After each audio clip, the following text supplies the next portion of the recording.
नमस्कार, मैं हूं नयन और आप देख रहे हैं मौर्य न्यूज 18। तो हमारे साथ हैं जदयू नेता अशोक सिंह। खगड़िया में हम चुनावी बातचीत कर रहे हैं।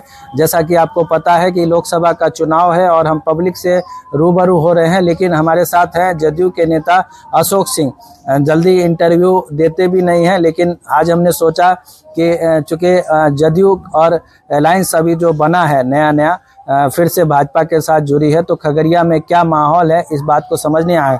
नमस्कार, आपका मॉर्निंग 18 में स्वागत है। आपका भी बहुत बहुत स्वागत है और आपके दर्शक का भी बहुत स्वागत है। चलिए, धन्यवाद आपका। एक बात जो हम लोग देख रहे हैं कि चुनाव में यहाँ खगड़िया में एक अलग माहौल बना है। जिस तरह से राजद के नेता ने कुशवाहा कार्ड खेला है, तो उसको लेकर दूसरी तरफ एनडीए है, जो आप लोगों का एनडीए खेमा है, उसमें लवकुश में कहीं न कहीं सेंध मारने की खबरें आ रही हैं। आपको कहीं से कुछ खबर है, कुछ समझ में? नामांकन हुए तो 2-4 दिन हुआ है और अभी सारे जगह लोग जनसंपर्क कर रहे हैं। हम भी अपने मतदाताओं के बीच जा रहे हैं, मिल रहे हैं, उनकी बात जान रहे हैं और जो भी जानकारी प्राप्त होगा अपने नेता को बताएंगे। क्या आपको, देखिए, जैसे आप ये बात तो मानते हैं ना कि जातीय समीकरण काम करता है चुनाव में, जात पे वोट होता है, ये बात तो आप मानते हैं? हाँ, बिहार और यूपी में तो ये समीकरण है। जैसे मान लीजिए यादव को पकड़े, अगर यादव से बात करें तो निश्चित तौर पे वो राजद और महागठबंधन ही की बात करते हैं। लेकिन वहीं अगर हम कुशवाहा समाज से जाते हैं मिलने या कुर्मी समाज से जाते हैं, तो यहाँ दोनों में दो तरह के डिफरेंस मुझे देखने को। कुशवाहा जाति का ये रुझान रहा है कि जिधर उम्मीदवार कुशवाहा का होगा वो उधर अपना ध्यान लगाते हैं और वो किसी नेता की तरफ ध्यान नहीं रखते हैं। ये एक ट्रेंड रहा है जो दिख भी रहा है यहाँ। नहीं, दिख तो ऐसा नहीं रहा है। देखिए, यादवों में भी सभी लोग आरजेडी नहीं है। कुछ बहुत से यादव हैं जो हमारे दल के माननीय विधायक रह चुके हैं और अभी भी पार्टी में है, वफादार पार्टी है। क्या भी जो भ्रांति फैलाई जा रही है कि लव कुश में आपस में मेल नहीं है, उसको हम लोग हर जगह जाके देख रहे हैं और उनकी राय जान रहे हैं कि आखिर मतभेद किस तरह का है। उनकी बात सुन के अपने नेता को बताएंगे।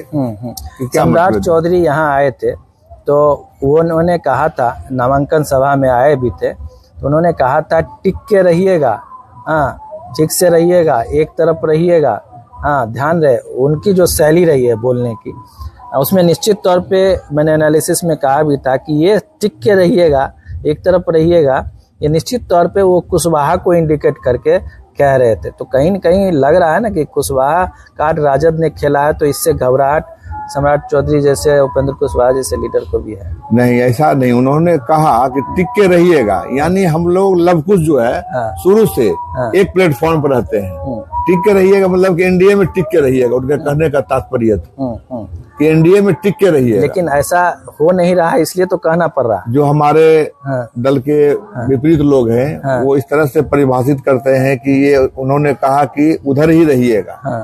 तो ऐसा कुछ नजर नहीं आ रहा। नहीं, जैसे कुशवाहा उम्मीदवार दे दिया महागठबंधन ने, तो महागठबंधन का उम्मीदवार नहीं है ये, कम्युनिस्ट पार्टी के उम्मीदवार। हाँ, तो महागठबंधन का एक है। तो कुशवाहा को उन्होंने, संजय कुशवाहा को वोट किया है, नामांकन उन्होंने उम्मीदवार दिया। तो कहा जाता है कि कुशवाहा उम्मीदवार, क्योंकि दूसरे तरफ कुशवाहा है नहीं। तो ये ट्रेंड देखने को, इस ट्रेंड को आप कितना मानते हैं? देखिए, नाराजगी होने का एक मुख्य कारण है कि शुरू से एलजेपी ने माननीय पूर्व सांसद रेणु कुशवाहा जी को उम्मीदवार घोषित किया था और अंतिम क्षण में उनका टिकट कटने के बाद कुछ दर्द छलक रहा है जो दिखाई पड़ रहा है। वो ये मुख्य बात है। इस बात से समाज में भ्रांति थोड़ा फैल रही है, फिर उसको हम लोग आगे देखेंगे। लेकिन अब हम दूसरी बात पे, ये तो कुछ की बात हो गई, थोड़ा लव की बात आते हैं, जो आप भी हैं और जिसको कुर्मी समाज कहते हैं। नीतीश कुमार की जाति की बात हम करें, उसी समाज से आप भी आते हैं।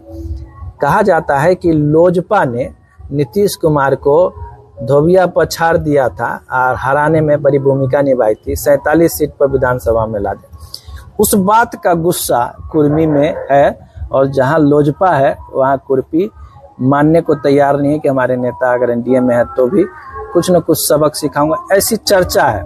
हम कई कुर्मियों से बात किए तो उन्होंने ये बातें कही।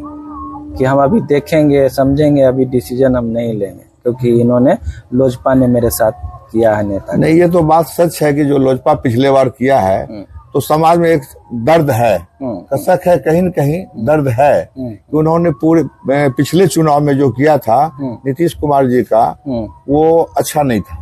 उसका दर्द अभी कुछ दिखाई पड़ रहा है। उस दर्द को हम लोग देख रहे हैं, बात करेंगे, फिर चुनाव जैसे जैसे नजदीक आते जाएगा दर्द थोड़ा मरहम लगाया जाएगा, और नेता से भी कहा जाएगा कि मलहम को लगाया जाए। उम्मीद है कि ये मलहम आपका प्रयास करना मेरा है। मलहम लगाएंगे? हाँ, मलहम तो लगाएंगे, जरूर प्रयास करेंगे। हाँ। कौन सा मलहम रहेगा? वो मेरे नेता नीतीश कुमार मलहम देंगे। अच्छा, उस समाज में लगाया जाएगा। नीतीश कुमार के नाम का मलहम लगेगा। हो सकता है कि कुछ स्थिति बने। तो ये हमारे साथ अशोक सिंह है, काफी फेमस लीडर रहे हैं, बहुत पुराने जमाने से जदयू से जुड़े रहे हैं, शुरू से समता पार्टी से भी मुझे लगता है, मुझे जो याद है, समता पार्टी से पहला उम्मीदवार हम हुए खगड़िया। हाँ, मतलब नीतीश कुमार के कट्टर लीडर हैं, कह सकते हैं कि कट्टर कुर्मी लीडर भी हैं, और ऐसे सबको मिला के चलने वाले लोगों में से हैं। इनके परिवार से प्रमुख रहे हैं, अभी भी हैं, चेयरमैन भी, बहुत सारी चीजें, डिप्टी चेयरमैन भी यहाँ के रूप में। तो प्रेजेंट में तो चेयरमैन भी हैं। तो कई चीजों से इनकी राजनीति पूरी बिसात रही है, और अपनी तरह से इन्होंने राजनीति, इनके कोई आका नहीं है खगड़िया में, मुझे लगता है। आपका तो कोई आका नहीं, ऐसा कोई मेरा आका नहीं है जिसके प्रभाव में हम है। नेता मेरा नीतीश कुमार है, नेता और वो उनसे सब दिन हम बात करके आगे चलते हैं, फिर बात करेंगे। आपको लड़ना चाहिए, ऐसा लोग जनता कहती है अभी भी। हम पूछते हैं तो अशोक सिंह को कभी चुनाव विधायक बनते या सांसद में कुछ आप उम्मीदवारी नहीं करते हैं? संजोग कहा जाए कि पहला चुनाव समता पार्टी में हम लड़े थे यहाँ से, और बहुत अच्छा स्थिति में रहे भी, और हमारे ही समाज के कुछ लोगों ने मेरे साथ खड़ा होके मेरे विरोध में हो गए, जिसके चलते मेरी जीत नहीं हुई। दूसरा हो गया कि उसके बाद जो मुख्यमंत्री जी के जिनको लाए थे, वो लगातार उन्हीं को टिकट मिलते रहा और जीतते रहे। इसके वजह से हम चुनाव नहीं लड़ पाए। मेरा जो 2025 का चुनाव है विधानसभा का, निश्चित रूप से मेरे घर का एक प्रत्याशी होगा जो जीत के आएगा।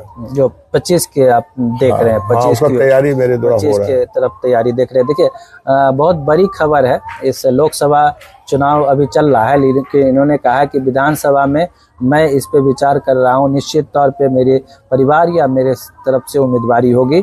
आप देख रहे हैं मॉर्निंग न्यूज 18 हमारी बातचीत हो रही है। अशोक सिंह जदयू नेता हैं, खगड़िया के कद्दावर लीडरों में से माने जाते हैं। पॉलिटिक्स में इनकी गहरी रुचि रही है, और परिवार के लोग पॉलिटिक्स से जुड़े हुए भी हैं, और इनकी बातों को समाज भी लेती है। और कई ग्रुप ऐसे हैं जो इसका ख्याल रखती है कि अशोक सिंह किधर जा रहे हैं, अशोक सिंह का रुख क्या होगा, ये टटोलने की कोशिश करते हैं, लेकिन अभी कुछ स्पष्ट नहीं इन्होंने किया है।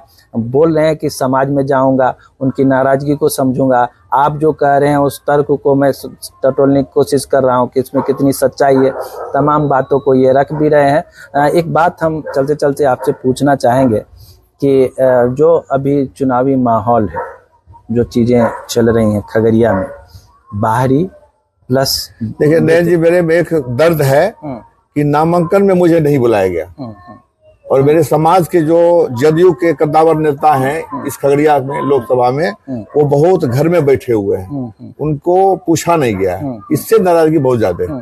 मैंने ये भी देखा कई जगह, मेरा ये अपना रिसर्च है, कई लोगों से, मैं खासकर कुर्मी और कुशवाहा के जो समाज के जो लीडर हैं, छोटे मोटे बड़े मंझले जिस तरह के भी लीडर है, मैं सबसे बात करूं, किसी ने ये खुलकर नहीं बोला कि मैं एनडीए के साथ हूं।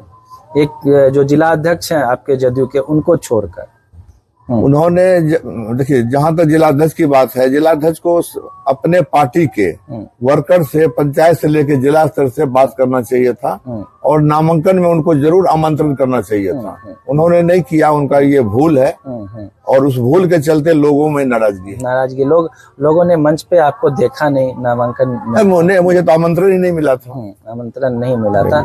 चलिए, ये तो एक अंदरूनी बात है, जो चीजें जरूर नोटिस कर रहे होंगे समाज के भी लोग। एक चीज जो बाहरी और भीतरी को जो लेकर चर्चा होती है, अभी भी हमने कई जगहों पे बात की, कहा कि बाहरी भीतरी का मुद्दा तो रहेगा, स्थानीय और बाहरी का मुद्दा रहेगा। आप इसको कितना मानते हैं? देखिए नयन जी, ये तो नहीं रहेगा, क्योंकि चुनाव पार्टी लड़ती है और व्यक्तित्व लड़ता है। बाहरी भीतर कुछ क्षण के लिए आता है, धीरे धीरे वो समाप्त हो जाता है। गरीब अमीर एक तरफ दौलत, हाँ, एक तरफ ये लोग, चूंकि चुनाव का मुद्दा है, ये पार्टी चुनाव अपने वर्कर को देती है और एनडीए का चुनाव जीतना है इस बार, प्रधानमंत्री माननीय नरेंद्र मोदी होंगे, तो लोगों में ये धीरे धीरे खत्म हो जाएगी, ये भ्रांति खत्म हो जाएगी, भ्रांति खत्म खत्म। चलते चलते हम चाहेंगे कि अशोक सिंह से हम लवकुश पर एक और सवाल कर लें, क्योंकि चूंकि कुर्मी समाज के एक कदावर लीडर माने जाते हैं और कुर्मी समाज बहुत खफा है, ऐसी चर्चा हो रही है। हम कुर्मी समाज के गढ़ में जाएंगे, वहां बातचीत करके सीधा प्रसारण हम आपको दिखाएंगे, तब आपको समझ में आएगी कि वो क्या कह रहे हैं, उनकी नाराजगी कैसी है। इनको भी वो खबर जरूर सुनाएंगे। हम चलते चलते ये चीज़ कहना चाहते हैं कि क्या अगर सच में कुर्मी नाराज हो जाए, मतलब एक जिद्दी स्वभाव के होते हैं, ये मानते तो हैं जिद्दी स्वभाव, अगर सच में अगर नाराज हो जाए तो क्या नीतीश कुमार बना पाएंगे? नहीं, हम लोग भी घूम रहे हैं, पहले राय जान लेते हैं, फिर आपसे बात करेंगे। पहले राय जान लेते हैं पूरे समाज का कि क्या इच्छा है। अच्छा, वो ये भी कह रहे हैं कि कोई स्थानीय रहता नेता तो हम लोग लोजपा को ही समझते, लेकिन बाहरी को लेके वो भी इशू बना रहे हैं। हाँ, थोड़ा है, चल रहा है, उसको हम लोग घूम के देख रहे हैं, मिल बैठ के बात करेंगे, फिर आगे आपको बताएंगे। देखिए, खुलकर नहीं बोल रहे, लेकिन अच्छी बात है, इन्होंने इंटरव्यू दिया मॉर्निंग न्यूज 18 को। जो बातें इन्होंने रखी है कि समाज में जाऊंगा, कुशवाहा लवकुश के बीच जाऊंगा, समझने की कोशिश करूंगा कि आखिर उनके मन में क्या दर्द है, और उन दर्द को इंटरनली अपने नेता नीतीश कुमार तक पहुंचाने की कोशिश करूंगा। क्योंकि एनडीए अलायंस है तो सबको मिलके चलना ही है, ये बातें सामने आ रही है। एक जो नाराजगी है वो क्या है कि नामांकन में जब आप कदावर लीडर को नहीं बुलाते हैं तो निश्चित तौर पे समाज में थोड़ा सा इशारा दूसरा जाता है। तो एक तो नाराजगी है, कुशवाहा कार्ड राजद ने, महागठबंधन ने खेल दिया है खगड़िया में। ये कितना कामयाब हो पाता है मोदी लहर के बीच, कुशवाहा कार्ड खगड़िया में क्या कुछ गुल खिलाएगा, तमाम बातों को हम सर्वे के अनुसार आपको दिखाएंगे। कुशवाहा के गढ़ में जाएंगे, कुर्मी के गढ़ में जाएंगे और आपको वहां से सच्चाई और हकीकत बताने की कोशिश करेंगे। यही हमारी रहती है उम्मीद कि हम आपको सच्चाई तक ले जाने की कोशिश करेंगे। जीत हार किसकी होगी मैं नहीं बता सकता। आपने समय दिया, बहुत बहुत धन्यवाद। बहुत बहुत धन्यवाद। Thank you. देखते रहिए मॉर्निंग 18।